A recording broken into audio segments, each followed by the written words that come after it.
Ian, can you summarise for us what patients want for the future from pathology? Well, in the review we did an awful lot of work with patients and patient groups, and a number of factors came out. They want to see transparency about pathology services and their performance. They want to be assured that the services are safe, effective and accurate. They want to have minimal variation. They don't want to have an issue of postcode lottery with the type of testing that they're receiving. And they want pathology to be standardised and harmonised. We are dealing with an increasingly well-informed groups of patients now, and they understand the issues of technology drive. So they want the best they can get out of laboratories. So we want to see some innovation. Finally, there are issues around enhanced patient experience. And one of the first issues is around phlebotomy. And we really, which is obviously the pathology's front end, this is where patients first come into contact with pathology. And we want to see sensitive, skilled and considerate staff taking blood in a passionate way. Hello Suki. Hi Ian. You are the Phlebotomy Manager here. How much emphasis is there on phlebotomy and pathology in this hospital? Well, there's great emphasis. We work together with pathology. I sit on the pathology group and I have done so over the 8 years. And during that time, we have now introduced 37 community clinics, taking services closer to the patients, and which have worked really, really well.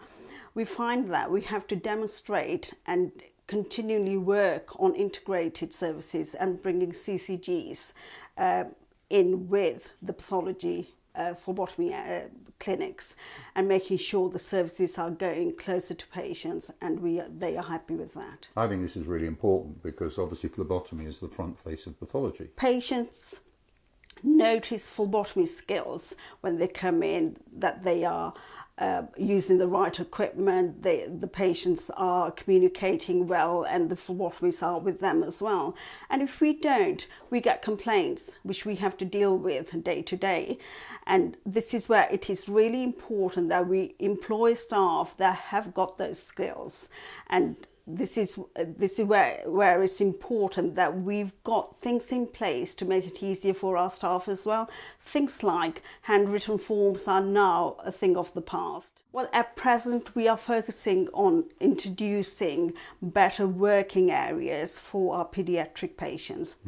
We find at the moment, as you can see, we've got child-friendly area, which is really not ideal, because at the moment we can take the blood here, it hasn't got natural light, hasn't got any windows, so we would like to find a place where we can have all this, and also for children to play in whilst they're waiting to have their blood done. At the moment they're waiting amongst our other patients, where we have patients coming in from the mental health. We have also patients coming in from the prison, which is not an ideal area for children. Okay, that's great. Thank you. The emphasis on pre-examination analysis is interesting in Ian's report. How do labs with no control over phlebotomy or transport really address pre-analytical factors? Right, well you don't necessarily have to have management control of, say, pathology transport to ensure it works.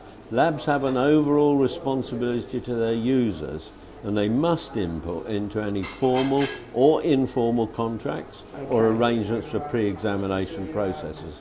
And if not, they should inform clinicians of the problem. With Glenn Campbell this morning from our transport department, and he does the pathology transport runs. Glenn, how long have you worked on transport at the hospital? Well, I've been here 13 years.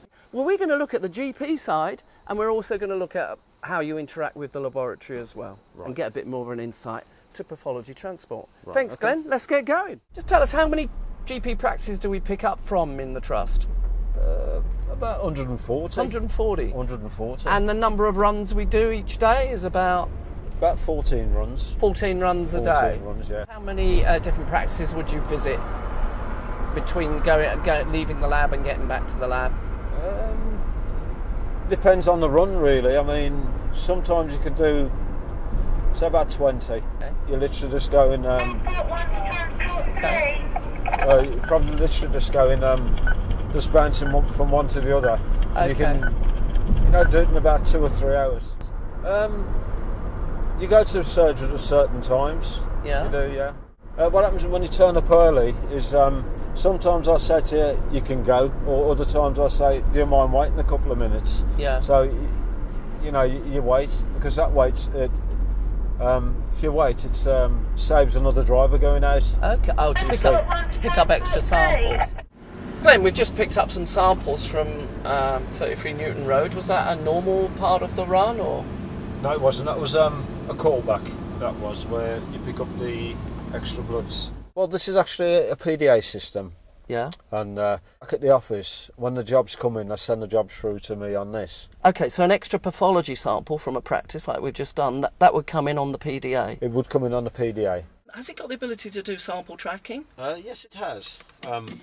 It's actually got a scanner. Okay, so you've got a scanner there, so you can read barcodes at the surgery as you leave the surgery? Yes. And then we know the sample's on the way to the lab? Yes, that's correct. That's excellent for the future. Yeah. Received in the lab, I mean, you get some, you can tell by the face, I mean, some of them, as you walk in, they're like, are glad to see it, but if you walk in, like, say, a load of boxes... Yeah, a load of boxes, yeah. You can see the face that kind of drop, and... Okay.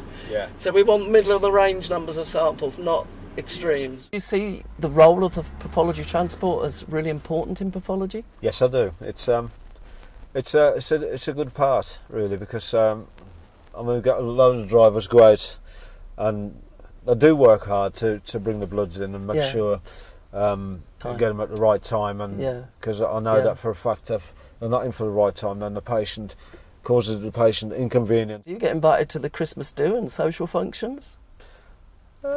Maybe we could do a little bit more on that front then, by the look of it. Have we invited you again? Yes, I would. Glenn, it's really been a pleasure coming round on your run with you. Okay. Thank you so much. No problem. Ian, there is a real emphasis on pre-analysis in the Barnes review. However, what about labs who have no control over phlebotomy or pathology transport? I think this is a real problem for many laboratories. I think laboratories should have more input into the way samples are collected and how they are transported to the laboratory. I think we can get enormous improvement in services if we can get phlebotomy right and timely transport. So much waste can be overcome.